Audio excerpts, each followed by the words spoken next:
Hello दोस्तों, आपका आपके चैनल एग्ज़ाम वॉरियर्स में स्वागत है। यदि आपने अभी तक चैनल को सब्सक्राइब नहीं किया तो कर लें और बेल आइकन को प्रेस करें। आज का हमारा टॉपिक है मनुष्य का श्वसन तंत्र, जिसे रेस्पिरेटरी सिस्टम कहते हैं। उसके बारे में हम संपूर्ण जानकारी प्राप्त करेंगे। मानव द्वारा श्वसन की क्रिया कैसे होती है और मनुष्य एक बार में कितनी सांस लेता है, कितने प्रतिशत ऑक्सीजन होती है, ये सारी जानकारियाँ हम आपको इस वीडियो में देने वाले हैं।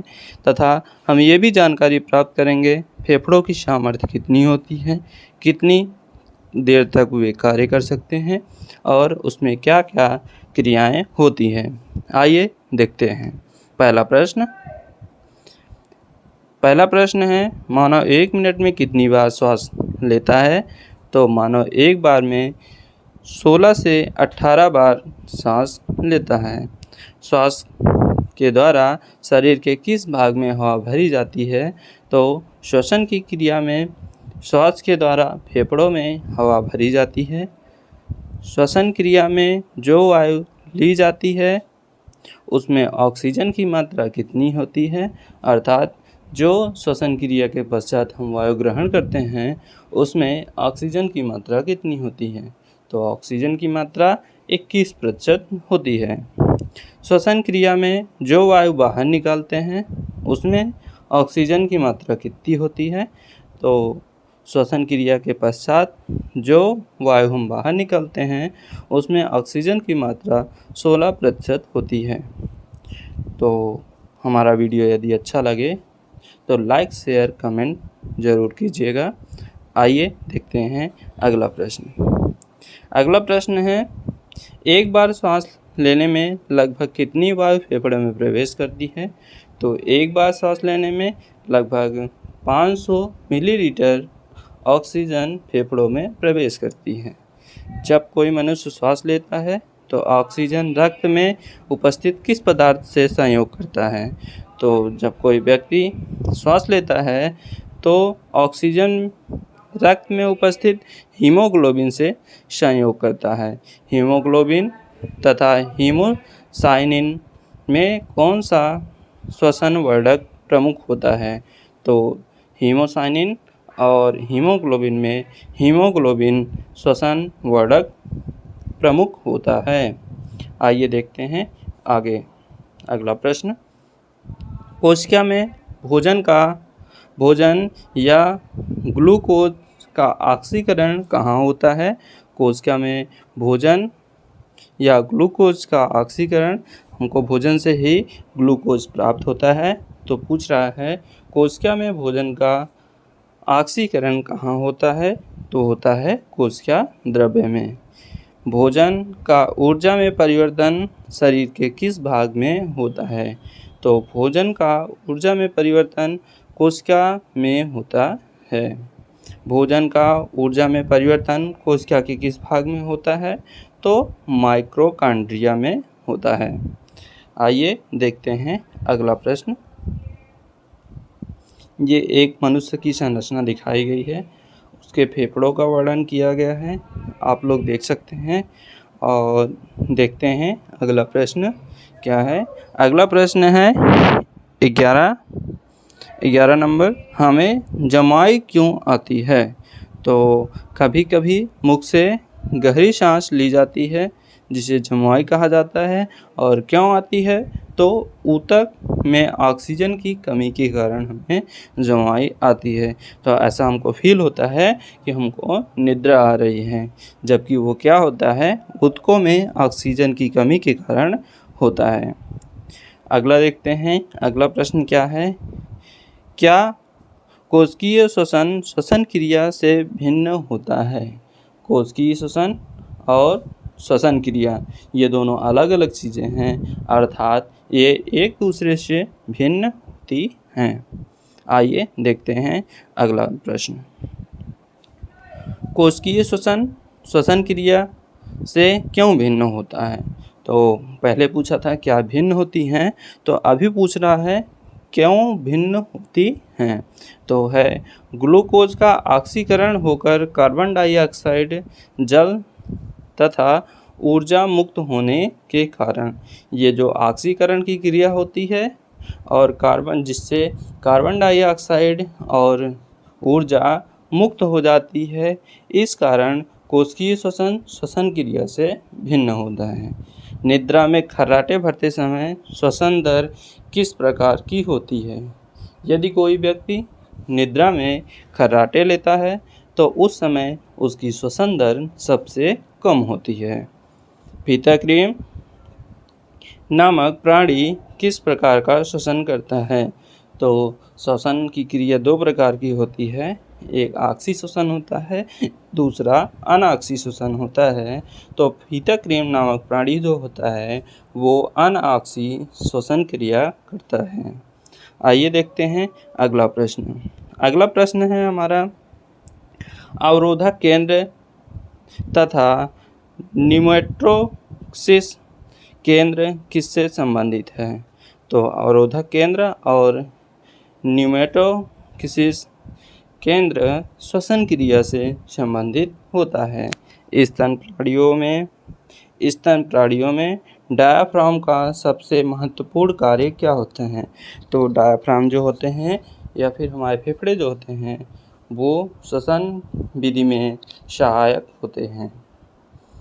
अगला प्रश्न, निमोनिया रोग किसे कहा जाता है?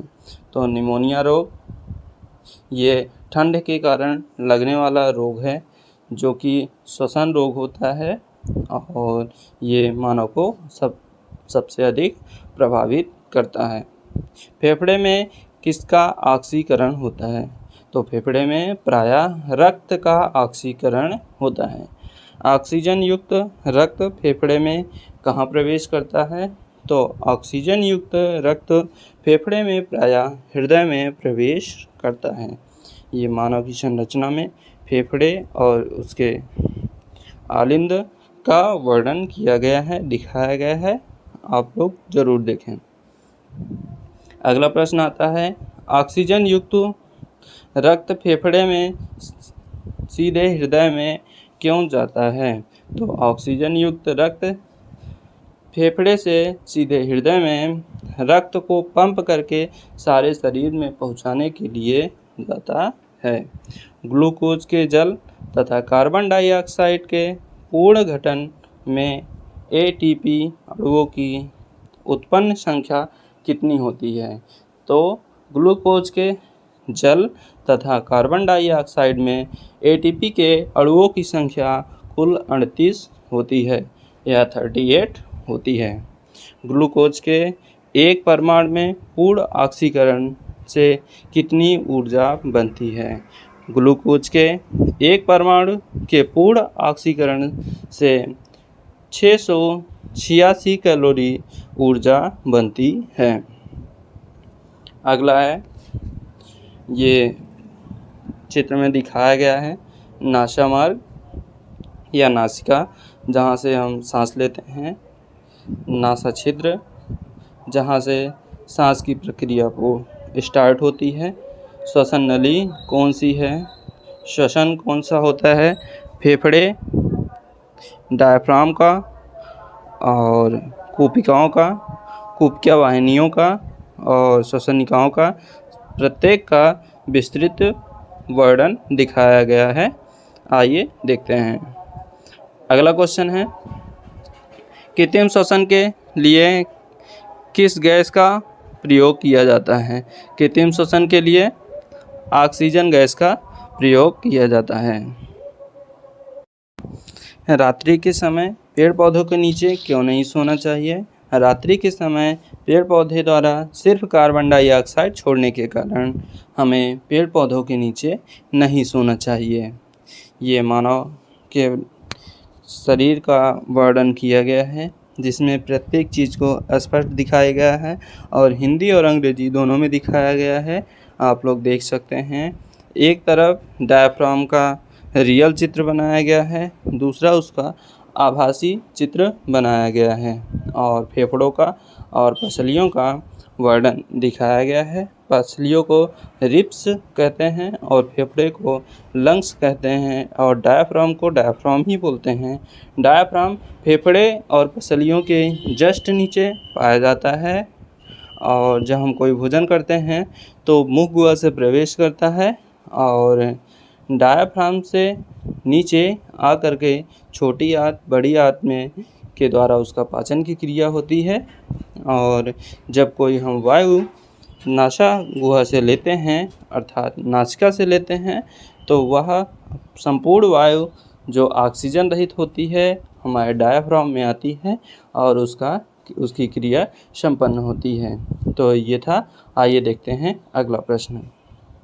अगला प्रश्न है हमारे, स्वतंत्र ऑक्सीजन किसके लिए विष का काम करती है?